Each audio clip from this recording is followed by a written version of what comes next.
Hey everybody, it's Kayla. I'm the e-commerce mom and I blog over at theecommercemom.com. I am so glad that you are here with me today. I blog and do YouTube videos about all the things that reseller moms face, the overwhelm of just trying to find inventory and listing and selling and trying to manage our homes and manage our time and all that kind of stuff. So if that's something that interests you, I would love for you to hit the subscribe button and hit the notification bell so you will know when I put out the next video. So today we're going to be talking about a topic that I don't see a lot of people making YouTube videos about, and I think it's such a shame because it can be a great place to find inventory. We're going to be talking about local auctions.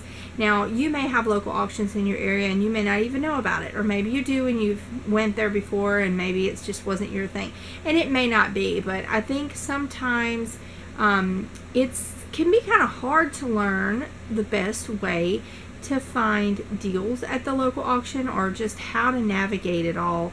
And some people are just kind of scared. Or I was in the beginning. I was like, I don't know, should I bid? Should I not bid? I'm going to overbid. I'm going to overpay.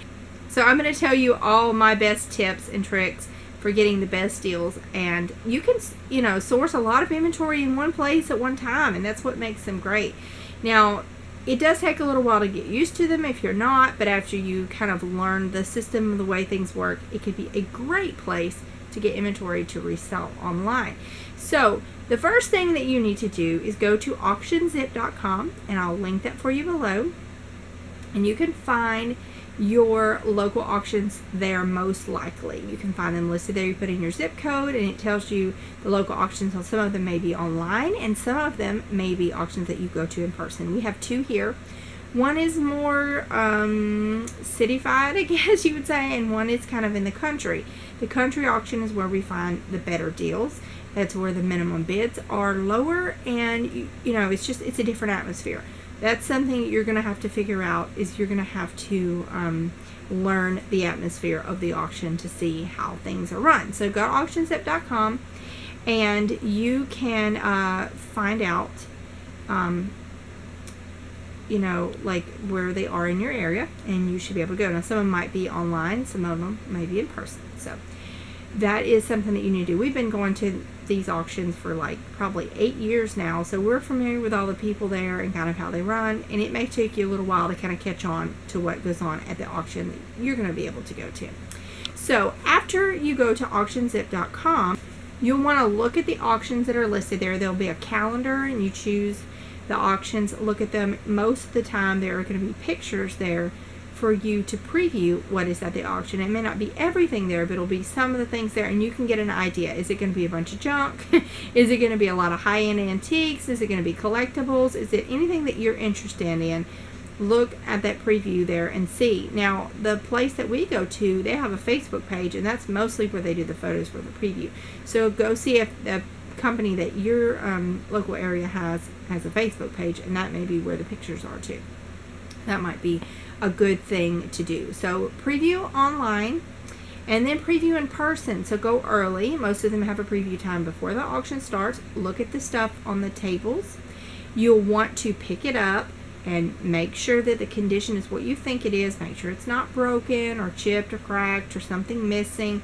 You want to make sure that you pick it up and look at it and see what it's all about before the auction starts. Also, you'll want to research it and see what you can get for it, reselling it online, and see if it's even worth buying. Because if it's not worth buying, then you don't want to be overbidding or bid a bidding war for someone that it's not worth fooling with. So make sure that you look at the stuff and see if it's something that you actually do want to buy. Research it and find out kind of a minimum price that you'd be willing, or a maximum price rather, that you'd be willing to spend on that item when it comes up for bid. The third tip I have for you is to pay attention to the auctioneer. Auctioneers are different. Every auction I've gone to, the auctioneers are really different. You have to pay attention to them and see how they run things. What kind of person are they? What is their character like? Are they just talking and running through things really fast? Are they going through things really slow? Are they hyping up items that shouldn't be hyped up just because they want to sell them? Pay attention to the auctioneer, learn their quirks, and that will help you out a lot. Number 4, watch out for ghost bidders. Now that makes no sense, but if you've ever been to an auction, it might make sense to you. Ghost bidders are people that are bidding that are not actually there.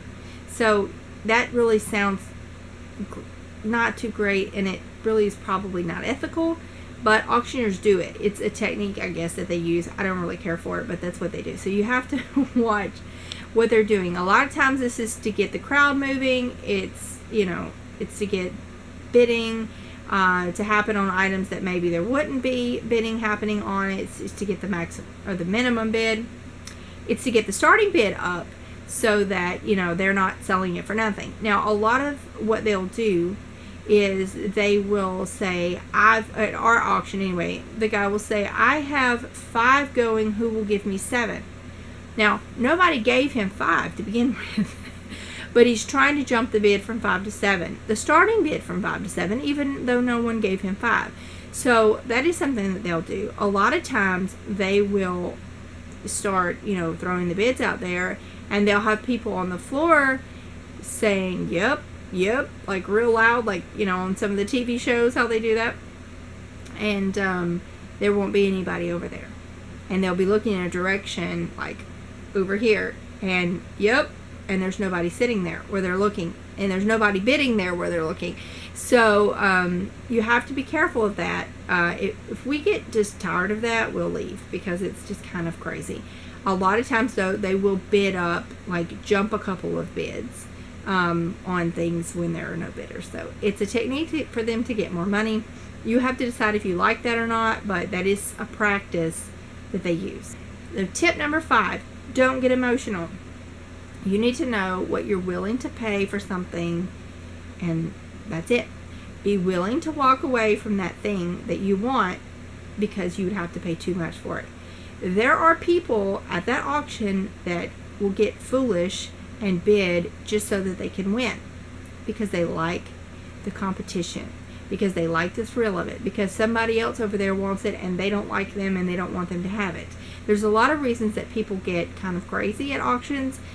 You have to remember that this is a business. You're sourcing for a business, and the crazier you get, the more money you're going to spend. You don't want to overspend. You have to be willing to leave this thing there and walk away, because if you don't, you are going to waste too much money and you're never going to make anything. This is about profiting. This is not about, I want that item and I'm going to buy it. So don't get emotional. Don't get your feelings hurt if you get outbid. Know what you're willing to pay for something, and then stop when you get to that point. And some people will bid you up just for the fun of it, because they like bidding. Sometimes they will bid you up to drop it on you, and you don't want that to happen either. So just be careful when you bid and know what's the most you're willing to pay for something. Number 6, don't forget about the fees that you're going to have to pay. Now, at the auctions that we go to, the buyer's premium is 10%. I'm thinking it's a state regulation, that the state regulates how much, because there's a state auction board, that they regulate how much the premium is. I'm not sure if that's true or not, but that's my guess. It's 10%, and the sales tax is like right at 9.5%, so it's right at 10% too. So you can basically add 20% on top of anything that we buy. Now, we do have a reseller's license, and if we forget to mention that, then we get stuck paying sales tax too. So if you don't have a reseller's license, it's something to check into. That way you don't have to pay sales tax on stuff that you're going to resell. And if you're buying it for personal use, you should be paying sales tax. But if you're not, you're going to resell it, then you don't need to pay that if you have a reseller's license, and you need to get that and give it to the people at the auction. Probably remind them of that when you check out, probably every time, unless they know you. But that can save you a lot of money. So don't bid your maximum on something without taking that into account. The buyer's premium, if you don't know, is just an amount that they charge on top. It's just it. They're allowed to do that, and so that's what they do. And so there's really no purpose behind it other than for the auction house to make money. Just don't forget about that when you're thinking about that item to resell it. Number 7. So I probably should have mentioned this earlier, but I didn't. And it's really important. Don't show interest. When you are walking around previewing items, don't show interest in them. pick up stuff that you don't like, that you're never going to buy, that you can't stand, that's broken, that's whatever, and look at it and act like you're interested. Because this is what will happen. The more you go to these things, the more you're going to get to know the people that are there, because there's going to be a lot of regulars. There's going to be some new people, but there's going to be a lot of regulars. And there's a lot of people that go just purely for the entertainment, and there's a lot of people that go to buy. There are people at every auction that are hoarders, and they like to just buy things because they like them. There are people there that buy things so that you can't get them. There are people that buy things because they're competitive and they can't stand losing. There's a lot of reasons that people buy things. And if there are people there that for some reason don't like you or just don't want you to have it because they want it, and it may not be anything personal against you, they will really bid you up if you seem interested in those items. And it could be, like no reason why they're doing it, just so that they can win. So I say don't show any interest in stuff, and sort of like surprise them when you bid on that item, and that way they won't be already thinking about what they're going to pay for it, because they probably would have never purchased it. There's people that buy stuff at auctions just because they like to win, and they don't need that item, and they don't resell. There are just those people everywhere. So you have to kind of watch out for that. So I wouldn't show any interest in anything until you're bidding. And then, you have to know that you can just take it or leave it, because that's just kind of the way these things are. So those are my best tips for shopping at auctions. I also want to include something else here you may not know. I'm going to give you a little bit of the auction lingo, or the lingo that they use here. It may be different everywhere, but that's also another tip. That's probably a bonus tip here. Learn the auction lingo. How do they say things, and what do they mean by that? Now, usually at the beginning of the auction, they'll explain to you that everything is, as is, where is. There's no guarantee. There's no warranty. You can't bring it back. So look at it really closely. Most auctioneers will explain that. There's a lot of things that the state will require them to say, their license number and all that kind of stuff before. They have to give you a lot of disclosures before you get started.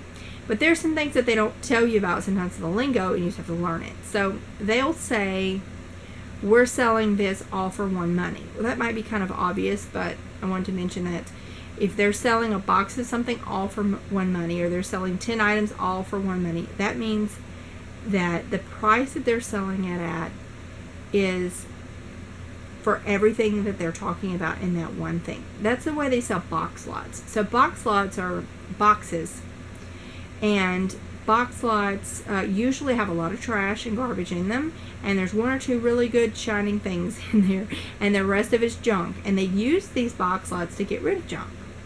A lot of the auctioneers are the sellers that bring the box lots.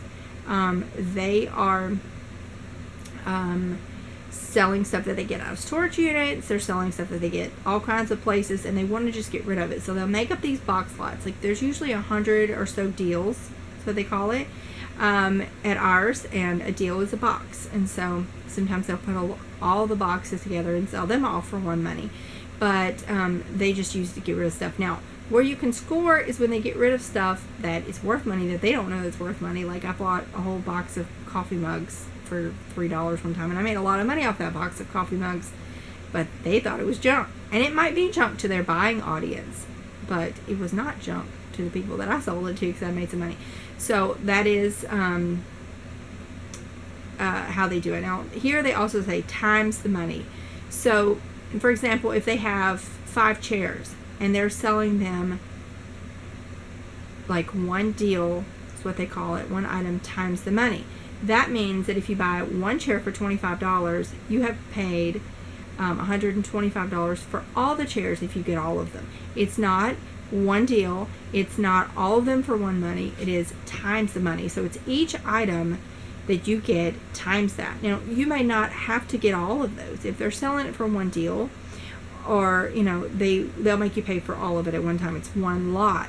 But if you're doing it times the money, you could just say you want 2 chairs, and then they'll re-auction sometimes the other 3, or they will offer them sometimes to the backup bidder. So I hope that helps you. So I want to know in the comments below, please tell me, what are your best tips for going to auctions? And have you ever been to auctions? If you haven't, what is your fear? What's keeping you from going to auctions? I would love to know. Maybe I can help you get over that fear and try it. And you could just go sit in the back and not even bid, just to see what goes on. You just never know. You never know what treasures you might find at an auction. So anyway, until next time, see y'all later. Bye-bye.